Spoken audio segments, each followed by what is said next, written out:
بسم الله الرحمن الرحيم. صاد والقرآن ذي الذكر بل الذين كفروا في عزة وشقاق كم أهلكنا من قبلهم من قرن فنادوا ولا تحين مناص وعجبوا أن جاءهم منذر منهم وقال الكافرون هذا ساحر كذاب أجعل الآلهة إلها واحدا إن هذا لشيء عجاب. وانطلق الملأ منهم أن امشوا واصبروا على آلهتكم إن هذا لشيء يراد ما سمعنا بهذا في الملة الآخرة إن هذا إلا اختلاق أنزل عليه الذكر من بيننا بل هم في شك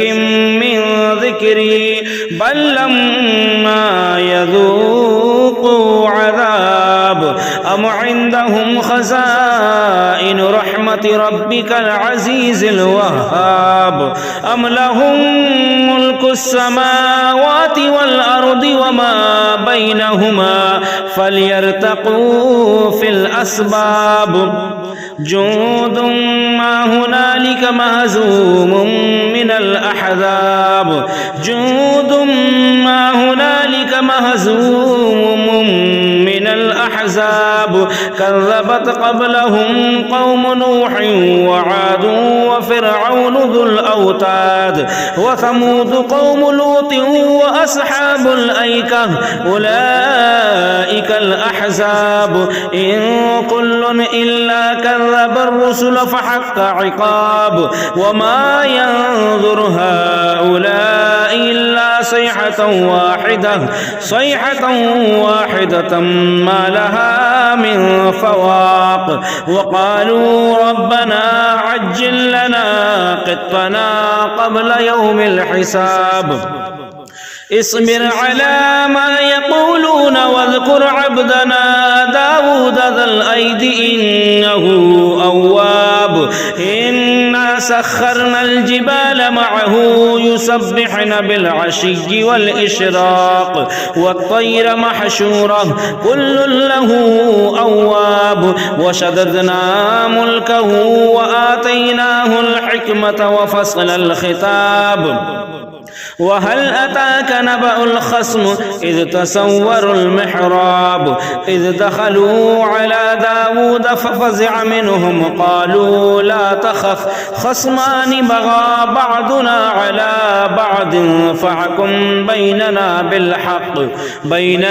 بالحق ولا تشطط واهدنا إلى سواء الصراط إن هذا أخي له 99 نعجة ولي نعجة واحدة فقال أكفلنيها وعزني في الخطاب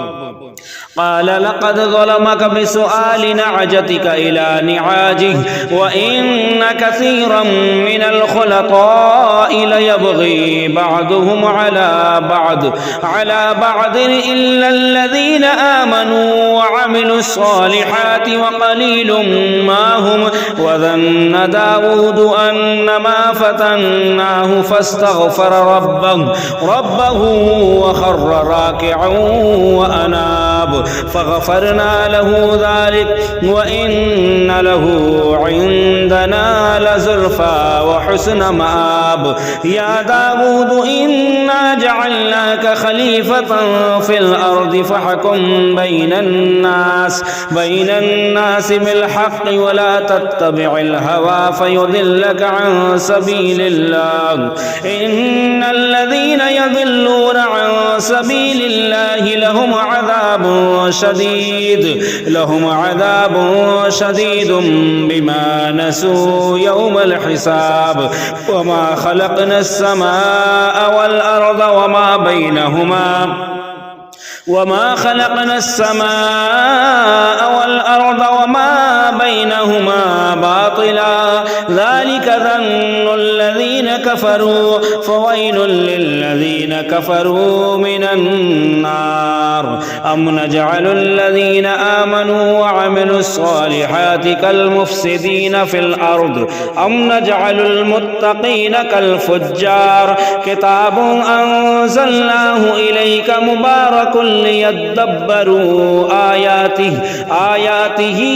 وليتذكر أولو الألباب ووهبنا لداود سليمان نعم العبد إنه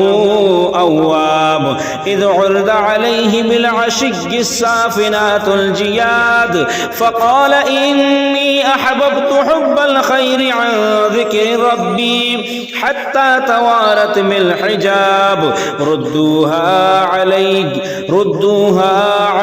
فتفق مسحا بالسوق والأعناق ولقد فتنا سليمان وألقينا على كرسيه جسدا ثم أناب قال رب اغفر لي وهب لي ملكا لا ينبغي لأحد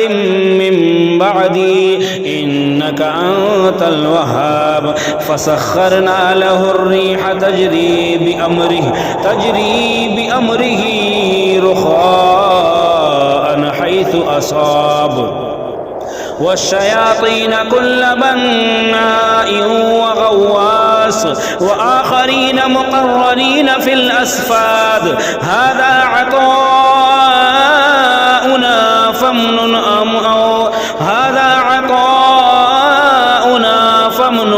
أو أمسك بغير حساب وإن له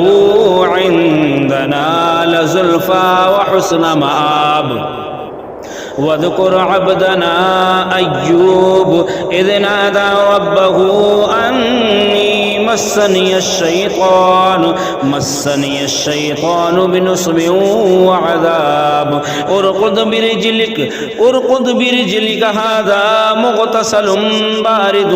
وشراب ووهبنا له أهله ومثلهم معهم رحمة منا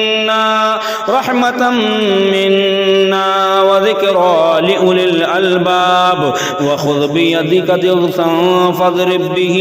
ولا تحنث إنا وجدناه صابرا نعم العبد إنه أواب واذكر عبادنا إبراهيم وإسحاق ويعقوب أولي الأيدي والأبصار إنا أخلصناهم بخالصة ذكر الدار وإنهم عندنا لمن المصطفين الأخيار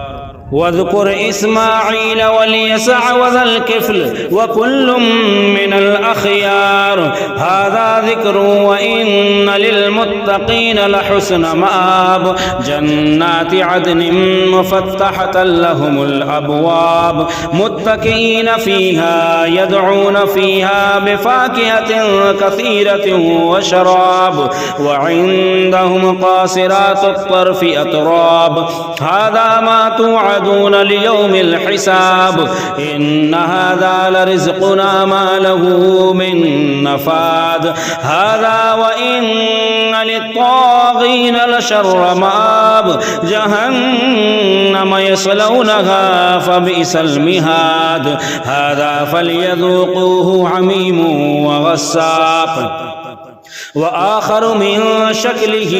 أزواج هذا فوج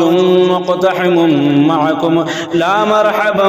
بهم إنهم صالوا النار قالوا بل أنتم لا مرحبا بكم أنتم قدمتموه لنا فبئس القرار قالوا ربنا من قدم لنا هذا فزده عذابا ضعفا في النار وقالوا ما لنا لا نرى رجالا كنا نعدهم من الأشرار اتخذناهم سخريا أم زاغت عنهم الأبصار إن ذلك لحق تخاصهم أهل النار إن ذلك لحق تخاصم أهل النار قل إنما أنا منذر وما من إله إلا الله الواحد القهار رب السماوات والأرض وما بينهما العزيز الغفار قل هو نبأ عظيم أنتم عنه معرضون ما كان لي من علم بالملأ الأعلى إذ يختصمون إن يوحى إلي إلا أنما أنا نذير مبين إذ قال ربك للملائكة إني خالق بشرا من طين